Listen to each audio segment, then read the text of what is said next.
It's because everybody thinks differently. And so if what we're talking about today, you're going, what? I'm supposed to be thinking like that? No, we don't want you to think like that. What's up, ADHD reWired listeners? Before we dive into today's show, just a quick announcement that registration for our winter season of coaching and accountability groups is happening now. If you're skeptical about setting goals in the new year because goals and resolutions haven't seemed to work or stick for you, that's where group coaching with ADHD reWired can help. Go to coachingrewired.com and get your name on our winter interest list so you can join us this week for our upcoming winter registration event on Friday, December 15th at 10 a.m. Pacific, 1 Eastern. We know that getting started is hard, but maintenance is next level. So go to coachingrewired.com to get your name on that interest list so you can join us for our upcoming winter registration event this Friday, December 15th at 10 a.m. Pacific, 1 p.m. Eastern. And if you're listening to this early enough on the day it came out, why not join us for our monthly live Q&A where you can get some answers to your ADHD-related questions. Go to the website, ADHDrewired.com, and click on the Events tab at the top of the page. More about our coaching groups at the break. And now, on with today's show.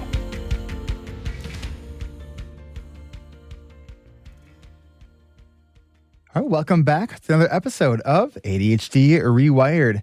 It is November 14th. We are here for our live Q&A, and I just want to introduce who is here as our panelists. For the listeners of the podcast, we have a part of our team this week is in the infirmary. We got Kristen, who is actually joining us. She's here in Zoom, but she's actually in a waiting room at a doctor's office.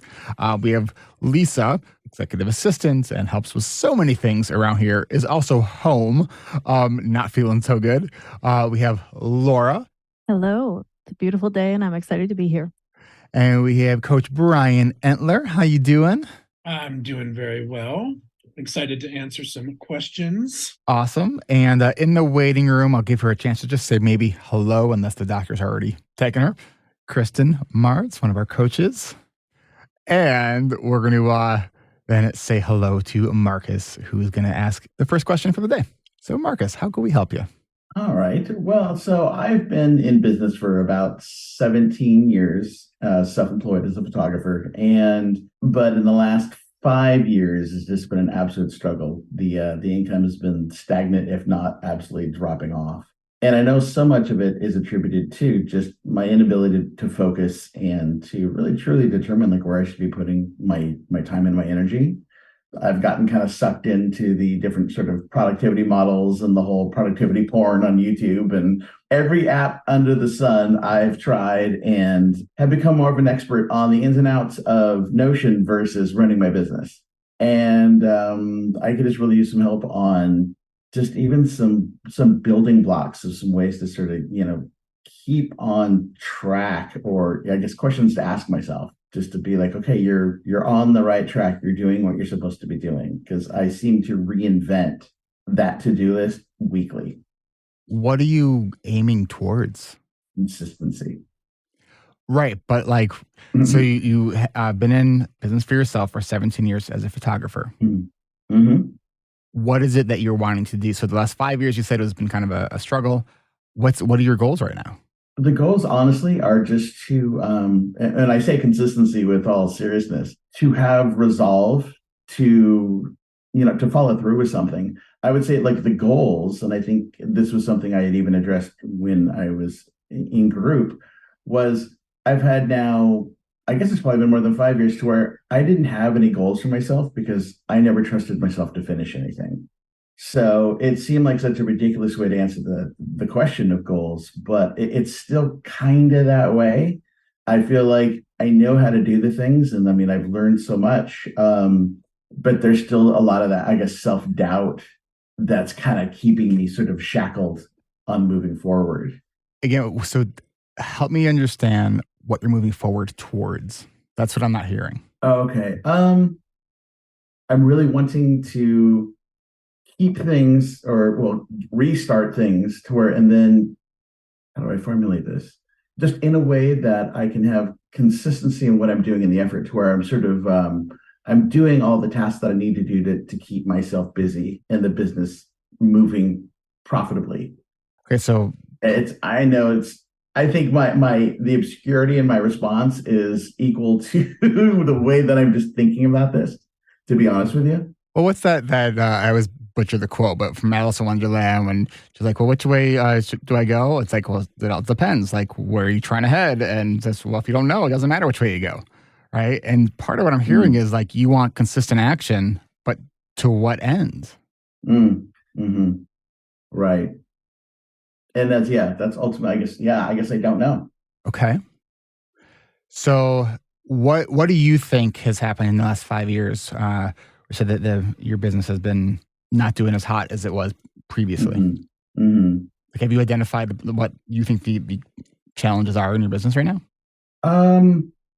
Well, the confidence to do the job, I feel that there's that fear of failure, but also the fear of success in a way, because I've seen to where like things have been sort of simple, I've been able to handle it, but then as things started to get a little more complicated, there were a few more sort of plates in the air. It was when I started to kind of lose my nerve and my trust in myself to maintain. So it's ultimately now in a way that sort of has put my feet in concrete as to my next steps. Okay. And the desire is still there, like, gosh, more than ever. But I guess, it's just that lack of, confidence that's really been eroded over the years just as a result of this. Okay. Something that I've personally found helpful is trying to zoom out as much as possible and see any dip more as a data point versus a global projection of where you're at. So the last 5 years, we've had 3 of those years have been basically in a global pandemic. Now we're dealing with a recession, right? So lots of factors that are zero fault of your own, right? Right. And you said you've been in business for yourself as a professional photographer for 17 years. Could we just highlight that's amazing? Like most people who are business for themselves don't make it. Right. Most businesses don't make it. You still want to be consistent. You've been at this for 17 years, right? So I just want to make sure that we are taking a moment to recognize that you have some staying power here. Right. Okay. Let's get some other voices here. Laura? So I'm hearing 2 pieces here. One is looking at hard skills, particularly when we're looking at apps and tools and systems, versus self-doubt, which is a piece of self-talk. So the word that I heard come up the most at the beginning here is consistency. Consistency is kind of a dirty word, I think, for people with ADHD. It's much more about how do we get back on the horse. It's about coming back to what we want, not being perfect, because perfection does not exist, particularly for us. As you said, you feel like you've never finished anything. My mom likes to say, knowing and doing are 2 different things, and I hate it when she does. So accountability is probably where it's at, and figuring out how to stay somewhat, I'm going to use the word, consistent in that area. How do you get back on the horse with accountability? Because the accountability is the tool that's going to start moving you forward. Last piece, I realized I'm kind of thinking of the hard skills as frugality. It's the same idea of what can you do with what you already have? So putting those 2 things together, what can you do with what you already have, because you have all of these tools and systems that you've accumulated over the years? And then how do you take what you already have and marry that to the accountability piece? Absolutely. Well, I think one of the things that you even touched on with regards to just my using the term consistency is, I think even still today, even though I've been diagnosed for about 5 years, is almost a denial about it, to where I know it exists and I'm aware of sort of the struggles, but I want to believe that it's not an issue. And so there's a lot of, I think I still harbor a lot of resentment about it. So it doesn't become like a pity party. It's just, I think it's more of just getting, I guess, sort of wrapped up in just being just pissed off about it. What do you think could help with that? I don't know. I know a lot of people hate this question, but imagine you did know. I mean, I know that I'm the first person to I don't track anything. And so the idea of not remembering sort of like the successes, because even Eric, like you said, in terms of me forgetting, dude, you've been doing this quite a while. My peripheral right now is just it's the lacking thing. And I think through group and stuff like that too, I guess it comes back to this. And Brian, we've talked about this as far as a fixed mindset. It's just sort of like I didn't think that I had that, but I find I'm incredibly fixed. And I think that's what's causing a lot of problems. Brian, feel free to jump in. Like, Sorry, were you addressing a specific question about a fixed mindset or musing? Well, musing, of course. Okay, musing. Another amusing. Well, yeah, obviously our mindset shifts and changes over time. It can get stale if we're doing the same thing over and over, which actually is one thing I want to pivot a little bit and kind of reframe some of these questions. You've been in business for 17 years as a photographer. Has your practice changed? Has anything changed about what you're doing in terms of the services you're offering or how your business runs generally? Yeah, totally. 10 years ago, I went from doing like editorial commercial work to doing more portrait work for individual, either small businesses or individual people. Okay, I'm curious, why did you make that shift? Wow, this is tough. I come to a point to where I was either going to move to New York and pursue more of the fashion and beauty work, or move back to California. So I think I lost my nerve of going to New York and really making a go of it, and sort of conceding that it just wasn't going to happen. And California is definitely not the same market. So of course I had to kind of pivot a little bit and just do something differently.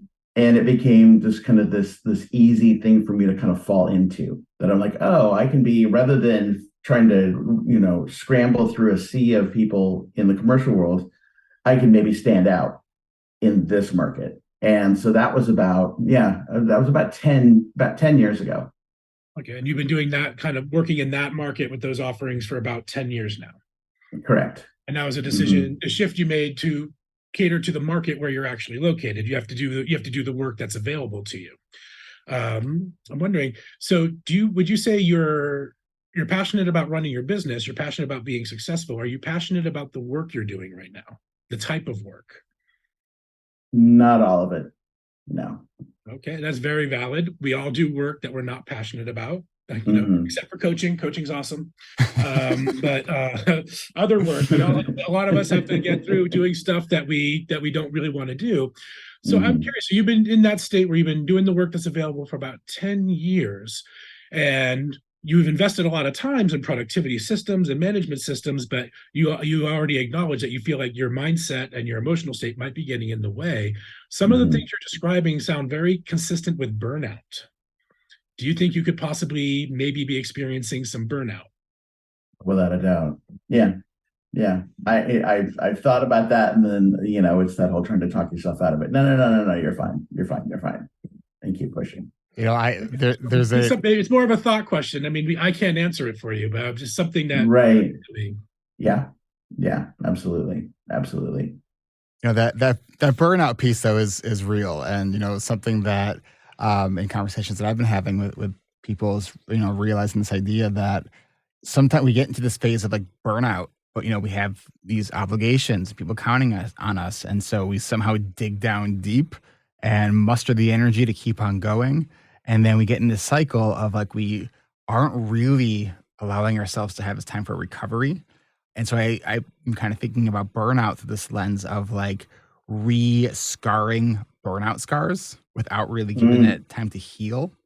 I mean, I've been doing this work now for 10 plus years with ADHD, or about 10 years with ADHD rewired, right? Like I have not had an extended break yet. And so right now, part of my focus is how do I restore some of that energy while continuing to maintain a thriving business that I enjoy, right? And also recognize that I can love what I do and need a break at the same time. Like those two things don't need to be in conflict with each other.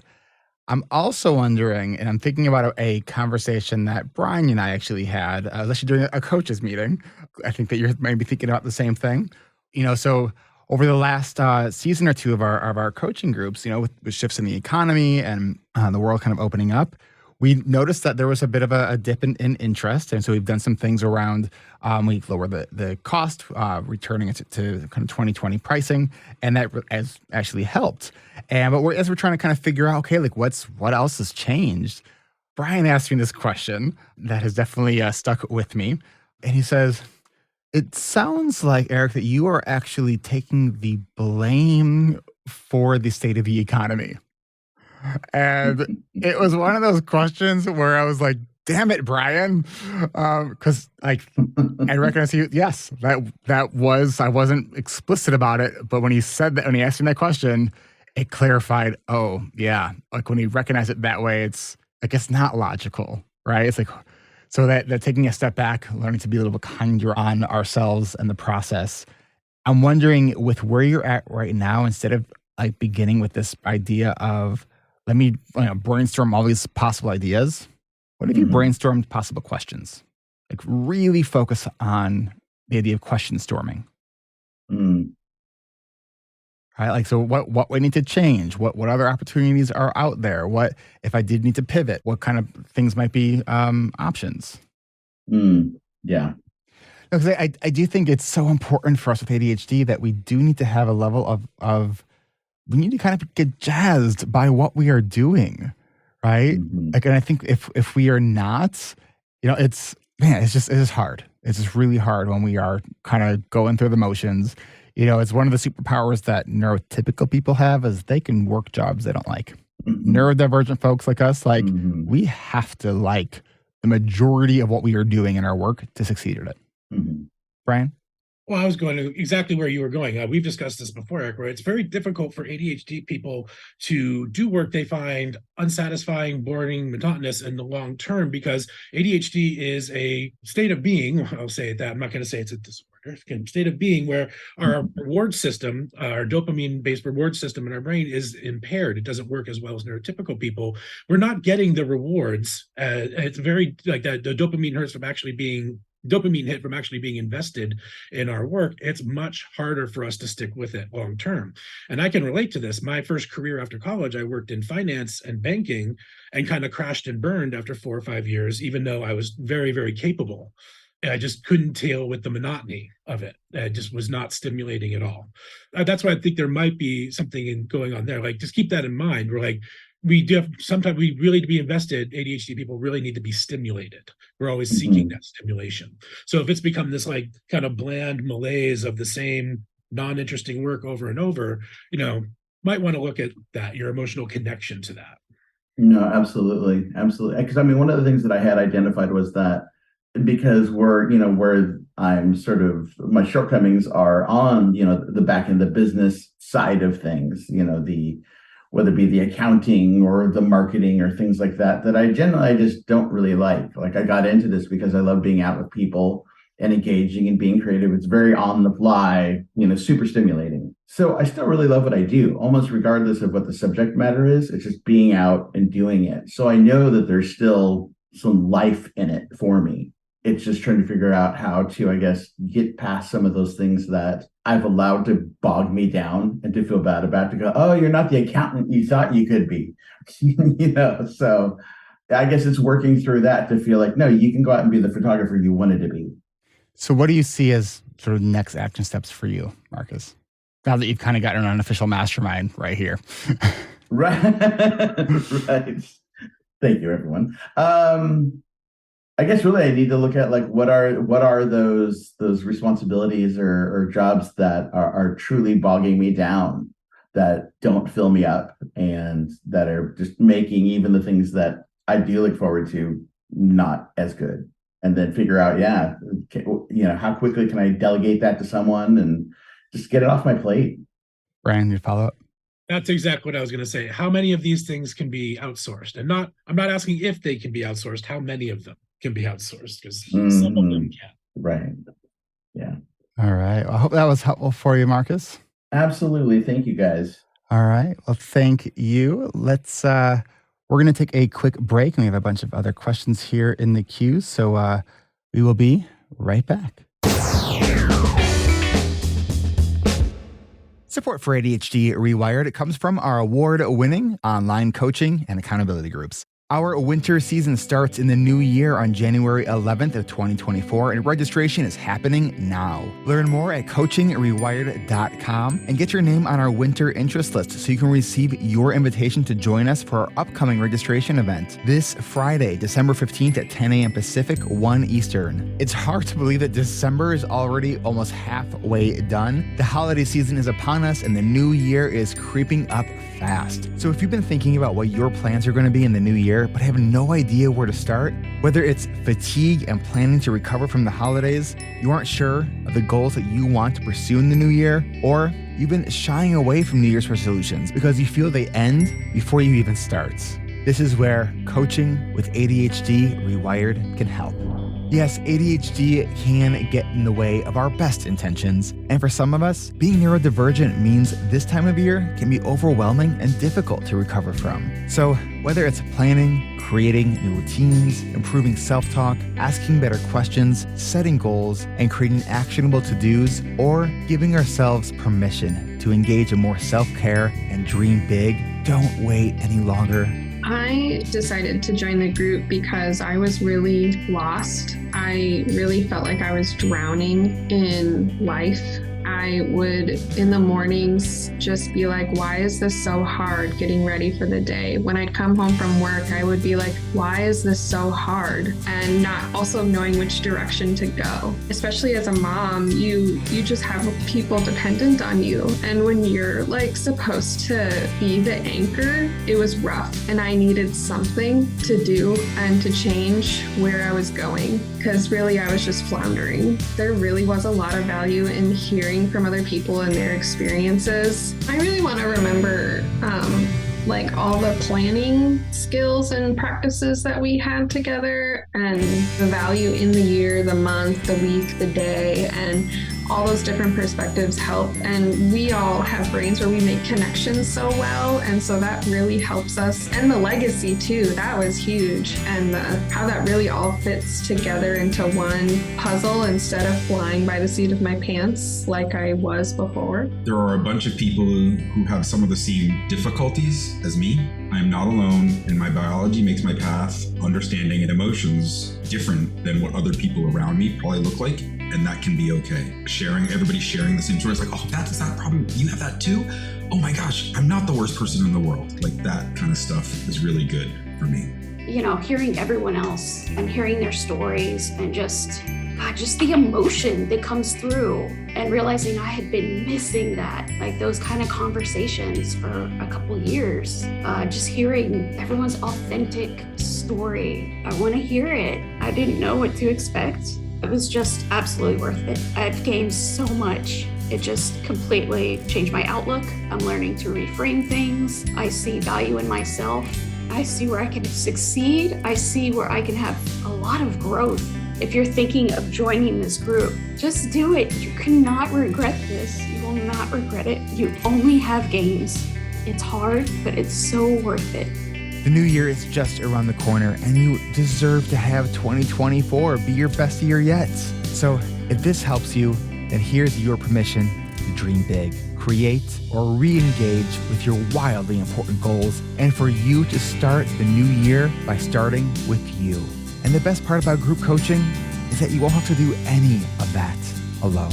Go to coachingrewired.com to get your name added to our winter interest list so you can join us this Friday, December 15th at 10 a.m. Pacific, 1 Eastern. Once you've added your name to our interest list, you'll receive an invitation to start your pre-registration process. That's coachingrewired.com so you can join us this Friday, December 15th at 10 a.m. Pacific, 1 Eastern.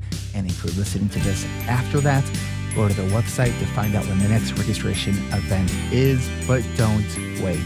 As we believe in growth through community. That's what we're all about here at ADHD Rewired, and we can't wait to meet you. One more time, that's coachingrewired.com.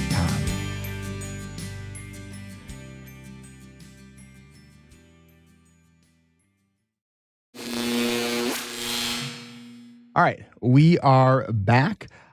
We have a question here from Diane, who is asking about AI and ChatGPT around productivity hacks, including guidelines for prompts.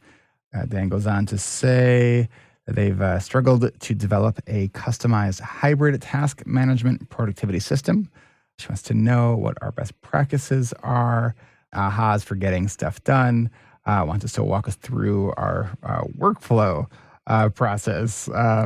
What's paper-based, what's digital, what's been a must-have or game-changer app or practice.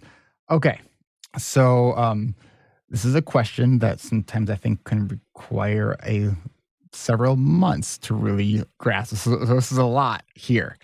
So one of the things that I will definitely say is that, with ChatGPT and its AI tools, like they are very wow, but at the end of the day, like it's going to help us with some of our thought processes and organize some of our thinking and make certain things absolutely easier to do, but we still have to take action. And it is still just a tool, and tools don't work completely all by themselves, right? They do require that initiation. Like right now for me, like I'm still in the novelty phase of ChatGPT, so I still get excited to use it and find it very engaging. I am sure, like every other productivity app that I've ever used, the novelty will wear off, right? So when we think about like what is the most important part of our sort of productivity toolbox, to me, it's still people, it's community, right? That being said, I think I want to caution people to not think that ChatGPT is not going to be the holy grail of tools. There isn't one. When Siri was first added to the iPhone, like I was convinced for a while that like this is the best thing to happen to ADHD since Ritalin. This is going to solve all my problems. And, it made it so easy to add things to my to-do list. And then after having like 80 to 100 past due items on my reminders app, I was convinced that, this just must not be the right app for me. So let me go find another app that can do this. And after trying all of the productivity apps, I've absolutely come to the conclusion that it is not about the tool. It's about how we engage with our tools. And so I just want you to be mindful that like the tool helps solve a problem for a time, but it's not going to be the thing that solves all the problems for all the time. Okay, so there's that piece. As far as prompt engineering, this is a really important part of understanding ChatGPT. You can literally ask ChatGPT to help you learn how to do better prompt engineering. Engage with it as an organic conversation, because that is what it does. So giving it context. So act as is a big prompt starter. So act as an organizer, act as a time management expert, act as a travel agent. Right? You're having trouble, planning something like that. Act as a business consultant. Right? So you're giving it these contexts to act sort of within. Then you're going to tell it specifically what is the task that you want it to do. Right? So it's to write an email, create an outline, develop a presentation, and so it can do a lot of these things. Tell it what you don't want it to do, right? Then as you are getting the responses, and give it a lot of information, and let's say you get a response that you're like, that's not quite it. Tell it that. Give it the feedback. Continue to have this conversation with it because it learns from you. Tell it what you liked. Tell it what you didn't like. It will learn from you. There are so many things out there right now that are guiding prompt engineering, and to me, it all kind of looks like the same stuff, right? What I would say, engaging in ChatGPT and learning how to use ChatGPT and similar tools is very similar to engaging in the coaching process, and it's experimentation and iteration. Experimentation and iteration. Play with it.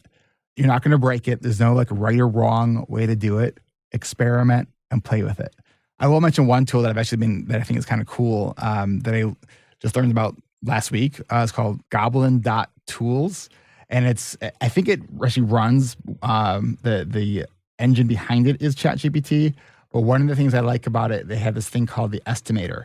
And so what it will do, you'll put a task in it. What do you have to do? And then it will automatically break down the tasks, and you can specify how detailed you want that task to be broken down to. And it will also give you time estimations for each subtask as well. So while I think that ChatGPT can do that right in the context of ChatGPT, if you're feeling overwhelmed on how to get started with that, I think Goblin.tools is also a really great tool for that. So I hope that that is helpful for you. And we have another question from a dear friend, Trina. How's it going? Trina? Well, I'll let Trina hang out until her audio is connected, and then we can go to another question. Hi, Kristen. How you feeling? Not so good? Aw. Glad you're here, just hanging out. Okay. Have we... Kamai is interested in talking, I believe. So let's bring Kamai up. All right.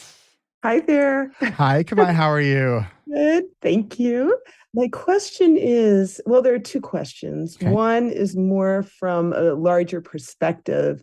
How do you think that internal family systems and the different parts, like I've heard people over and over in the groups, besides myself, be like, well, this part wants this and this part wants that. And I'm kind of like stuck on which part to listen to. And where, do you think that people with brains, at least myself and a few others, are just more awake and aware to all these different parts? Yeah, just wondering what your thoughts are on that. And then when those different parts are talking, and the takeoff is from the last group, from the core values, I narrow it down to 2 core values, right? And all these other values stem off these core values.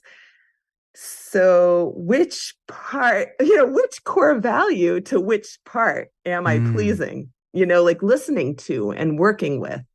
It's a complicated question. It is. I'm also hearing a lot of sort of binaryism within this question, that it has to be like this or that. And I'm wondering if there's an and answer here.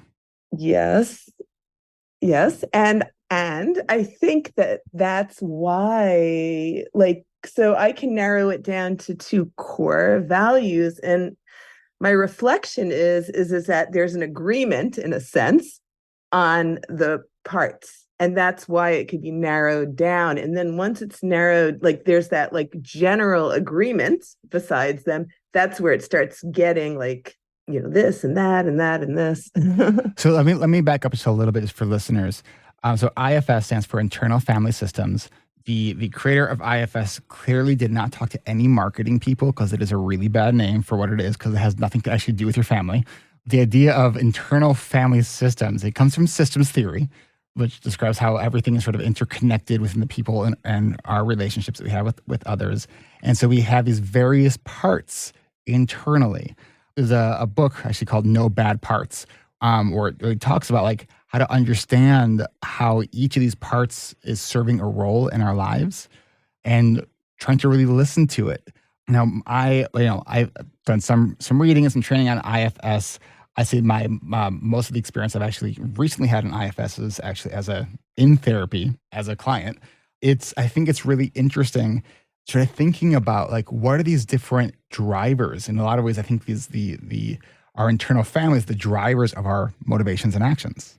And so really trying to listen to, especially those ones that feel like they are just a big pain in the ass and drive a lot of that emotional dysregulation, making peace with some of those and getting curious about some of those, and looking at the value at the ones that in some ways don't seem to be serving us, because I think there is value in some of those parts that are maybe annoying and we want to push away, but they are still part of us. And so how do we actually make peace and integrate that in our understanding of self? I'm really curious, Kristen, if you feel well enough to share your thoughts on this, because I think that you've done some work around this as well. Well, I haven't done any training. I did I've started that book, and I'm actually in the middle of that book because I wanted to know more about IFS. My broader thought is for everyone to realize that all of our intervention models, they come from a different theory. It's whatever theory that speaks to the creator of these models. And that I want us to all understand that we may talk about a model like this, and these are therapeutic intervention models, and we can take parts of them and use elements of practices from them in our own lives in a, in a non-clinical way. And that doesn't mean we're actually using the model, and that we're using these parts because the parts of the models, because they speak to us, because they speak to how our brain functions, and everybody's brain functions differently. If I told my husband about IFS, he'd be like, bullshit. He'd be like, He goes, I got no parts in my head. Sure, I, have inner dialogue, and we've talked about that and been reading articles on that and laughing that some people have none, apparently, based on studies, which is just for like minds blown around that. It's because everybody thinks differently. And so if what we're talking about today, you're going, what? I'm supposed to be thinking like that? No, we don't want you to think like that. And so what I'm thinking is you take the parts of what you understand about that model or that theory and have it resonate with you. If it doesn't resonate with you, I wouldn't get so wrapped up in the time and energy in trying to make it fit, if that makes sense. Well, yeah. So one of the areas is like I was accessing like my higher self finally, because I was so blocked. I was like, what part is blocking me from getting stuff done? And I realized it was like this young part that really needed to be creative. And I wasn't paying attention to that need to be creative. So when I gave access, I put a timer on and I gave access to that part. And like she needed, with everything that was going on in the world, it was like she needed to create a sun and a tree and grass. And once I could do that, and I gave space for that, then I was able to move on again. So that what I hear with you is the values work that you've done in program and in our community, our alum community, and learning a little bit about IFS, the parts that you understand, and you're integrating those into a practice for yourself that has been beneficial. What would it be like then? Now we're not trying to say what the model is. What would it be like for your different parts that you identify? How do you identify their core value, each one of those? And see what I mean by making it, we morph it into, what do we need and how is it helping us be beneficial to us? Because it sounds like that's what you did. And now I'm putting words to it, I hope. That's exactly. Yeah, that is. Yeah. I mean, because I have my like 2 core values, and it was like, oh yeah, that part, this. And then though I got stuck, because then the overwhelm starts to set in of they're all so important and they're all like, well, a machine can't work if one thing goes offline. And what if all these parts are part of the machine that helps you run as the human that you want to be in the world? So maybe it's just, care and maintenance of these different parts, self-love for the certain thing. Like you said, creativity was needed, that higher self you were talking about, and connecting those pieces that way. Yeah. I mean, is your husband neurotypical? Yeah. Yeah, absolutely. So that's kind of like that question that I started in with, are people who are neurotypical?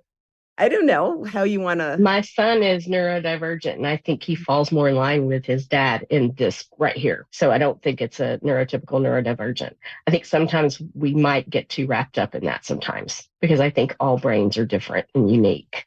I really do. I just think that our neurodivergent, we have some actual casework that shows there is something different about the way our mechanisms work. But I still think that everyone has a really unique way of thinking at times, if that makes sense too. Yeah, it does. It does. And so how would you I guess like Brian, we talked about, how to prioritize like more of the 4, like urgency, shelter, like where, hunger, sleep. So when you're past that, like you've gotten past that, and so you have all these other things going down, how do you narrow it down from there? You're asking Brian, right? I'm asking anyone who wants to. Okay.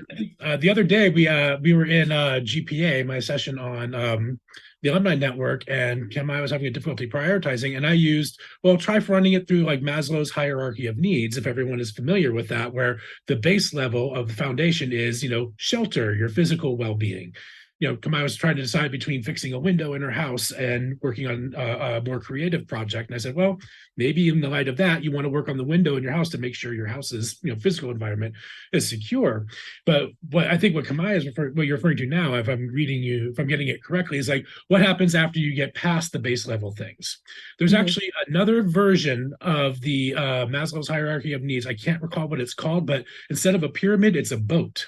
Whereas the bottom is the hull of the boat that keeps you afloat, and then above that is the sail. The sail is the things that help us move to grow. These are things that, like, another coach that I work with who does more the Stephen Kotler flow coaching stuff introduced me to this chart.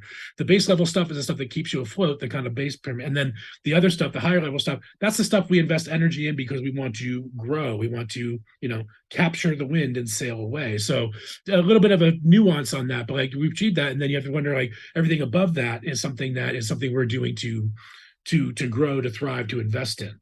So the question is, what do you do when you get past the base level, the general well-being, you're just existing in the world securely?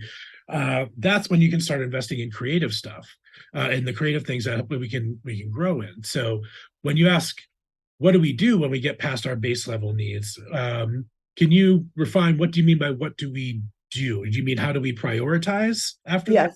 Yeah. Like, how do I time management? Then it gets into the time management issue of, okay, how do I do a little of this, a little of that? But then, like probably other people, but at least for myself, I can really get into a little of this, a little of that, and then the chunk doesn't really get accomplished. I'll contemplate that. It's a very open-ended question. I don't want to, like, how do you time management after you have accomplished your base level goals? I would say just, I have a thought around the question around this. Are you digging deeply enough?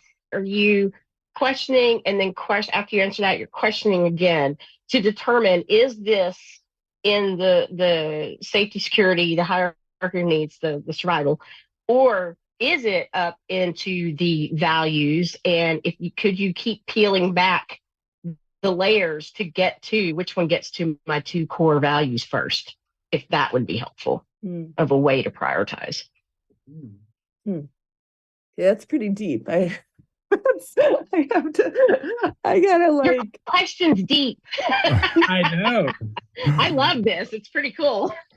I'm having a moment here where I'm like, I just want to think about these questions. Like, can I pause having to host this thing so I can just literally just take time to process these questions? Because they're actually really, really good. Thank you. And which values are the vehicles? I think you sort of said this. I think I use it in a different language. I kept debating about the top three.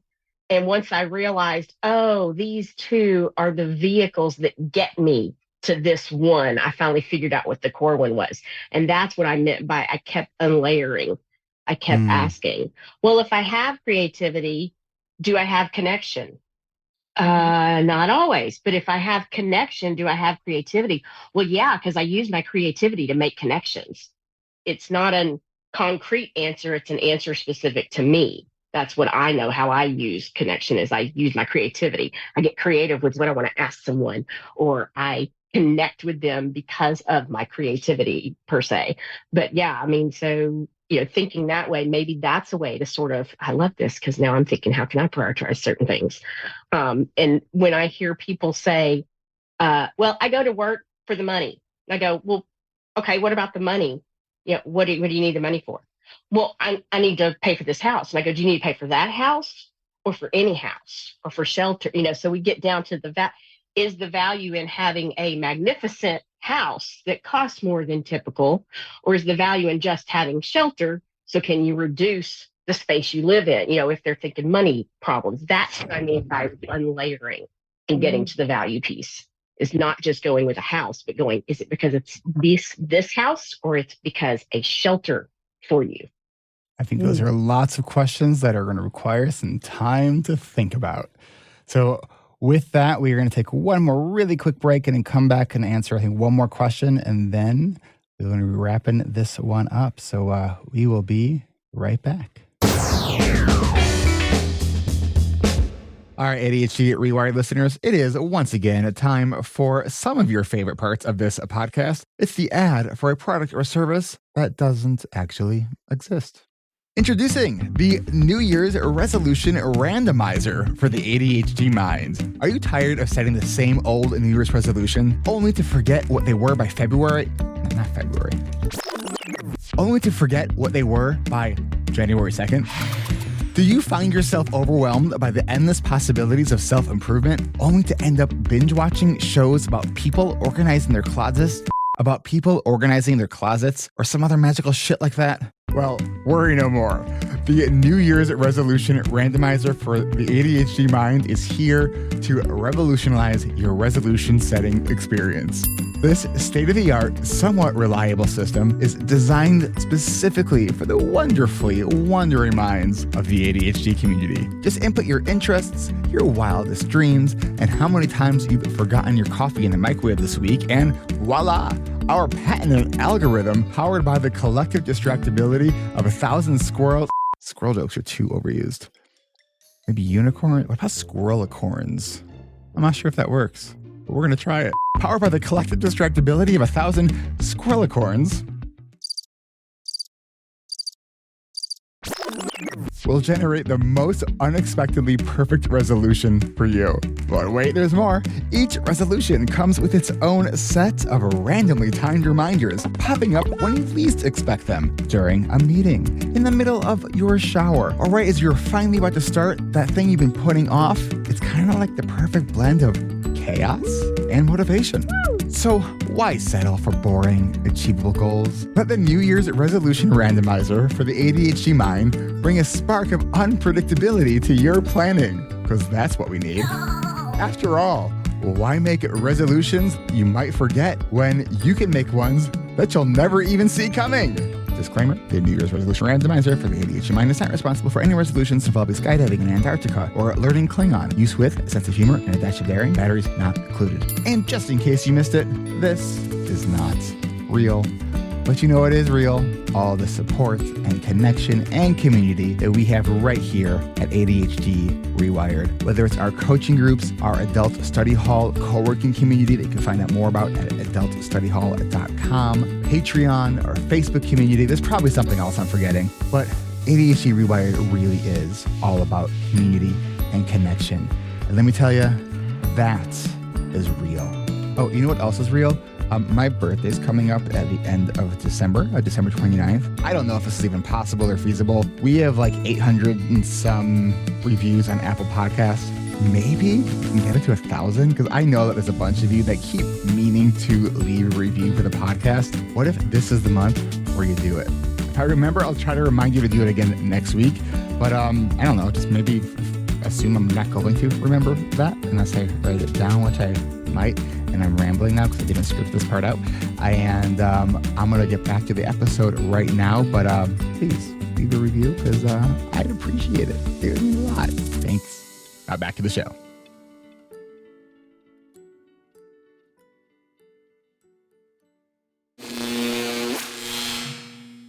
And we are back.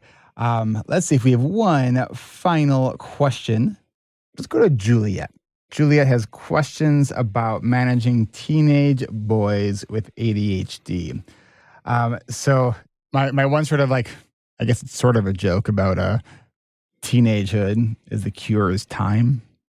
You know, with thinking about adolescence, you know, in a lot of ADHD, especially, I guess especially boys, but ADHD adolescents, you're going to see more of that sort of oppositional piece, because I think that a natural part of development in adolescence is developing autonomy. You know, we were all teenagers once, and probably most of us gave our parents gray hairs and did the things that are like, we know best, our parents don't know anything, right? And it's part of the very natural process of differentiation towards independence, right? So part of that is being able to identify, all right, one, what is normal for this stage in life? Are they safe? And then supporting them to learn from mistakes. Because like I think most of us who ADHD'd through our adolescence made a bunch of mistakes and learn from them. Obviously, if we're here, we live to tell about them, right? But I guess every teenager is also different, just like every person is different. So let's check with Kristen, who also works with teens as well in her therapy practice. My first thought was, and it's not meaning to presume what the person who wrote this was intending to say or how they do view the world. My first thought was, wow, I don't know that me personally say, how would I manage my teenage boys? I would be more curious, how do I teach my teenage boys to manage themselves? And I'm wondering if sometimes I was kind of micromanaged, kind of like with an OCD parent. And so she didn't know what she was doing was hurtful to me. So I didn't get to make a lot of mistakes as a kid and had to kind of make them as an adult, which was a little bit harder. That's where my brain went. And so I'm just wondering if that may be the first, delayering step, is getting all the way back to it's kind of like what I think, Eric, you were sharing with Marcus. What is your goal? To what end are you trying to do whatever it is you're trying to do? And so to really see that, so that your intention goal is actually the intention behind your actions. And it might help guide you with what types of actions you want to be utilizing. And I think for any parent of probably almost any kid of above 10 years old, and probably even some below, motivational interviewing is a skill that I would highly recommend parents learn about. Right? So it comes from the therapy world. It's used in coaching. It's basically asking questions to help the person you're trying to help figure out what's basically in it for them. What's the motivation for them to, for behavioral change, right? So if instead of telling someone to not do something, like start asking them questions. Well, like for example, with my son, like we're having issues with him like constantly being on his iPad during the school day, and so we talking to him about. I thought that one of your big goals is you wanted to try to make more friends, and really helping him understand that maybe when you're on your iPad all day and you're missing some of these interactions in the classroom, is it possible that could be getting in the way of this goal of making friends? Right, so really trying to identify what is important and motivating for them in order to make these changes. Because, I think as parents, I think we all would love to be able to ask those questions that help our kids figure it out and help them think like they came up with the solution. To me, that's like both ninja parenting and also effective parenting. Because at the end of the day, our kids are with us until 18, 19, 20 years old maybe. And we need to help our kids become problem solvers. And we don't help them become problem solvers by solving the problems for them, right? By supporting them and also letting them know it's okay if they make the wrong decision. We're here to learn from that and be able to move forward, which is also very true in all of our processes of personal growth. It's about experimentation and saying, hey, I'm trying this. Let's see how that worked. If that didn't work, let's try something else. If it did work, let's try to harness what we understood about what worked, right? So we can try to replicate that as much as possible. Anyone want to add anything to that? Okay. Well, let's call this one a wrap. I want to thank everyone for your questions, and I'm hoping that Lisa and Kristen are all feeling better by the next Q&A, and hopefully way before that, we got this. And Lisa and Kristen, thanks for being here, even though you're not feeling very well. I appreciate it. So hopefully you can go and get some rest. And Brian, thank you. Laura, thank you. And for everyone who was here and asking questions and went live, thank you very much to you as well. If you are looking to do some virtual co-working, check out our Adult Study Hall community at adultstudyhall.com. We will catch you back here next month. We do this every second Tuesday of the month. Until then, have a wonderful rest of your day, week, month, and we'll catch you next time. And that concludes another fun episode with the team. If you're interested in joining us live for our monthly live Q&A, head on over to ADHD rewired.com and click on the events tab at the top of the page. Once you are there, you can register for our next monthly Q&A and all of our upcoming Q&As so you never miss a beat. And remember, if you want to get more information about our coaching groups, have a few questions, and are ready to start your new year by starting with you, go now to coachingrewired.com to get registered for our upcoming winter registration event this Friday, December 15th at 10 a.m. Pacific, 1 Eastern. I know the holidays are coming, so don't wait. Things are going to get busy. We'd love to have you, especially if you've been thinking about joining us for a while. Then if you love the work that we are doing, why not become a patron? Members at $5 a month or more can get full, uninterrupted episodes of this show with all the announcements at the very end. And if you sign up for a $25 a month level on our Patreon community, you can join me and other patrons every fourth Tuesday of the month, except for this month because it's December. So our next Patreon-only coaching call will be on Tuesday, January 23rd. Otherwise, you can find everything from our coaching groups to our adult study hall community to our Facebook community, Patreon, and adult study hall community. I think I already mentioned that. Patreon. Oh, yep, we are repeating ourselves here. And everything is at ADHDrewired.com. You can get on our email list or our interest list for the coaching groups. And another big thanks to the team for another great episode. And a huge thanks to everyone who tuned in live to chime in or to ask your questions. That's all for now. We will see you in the next one.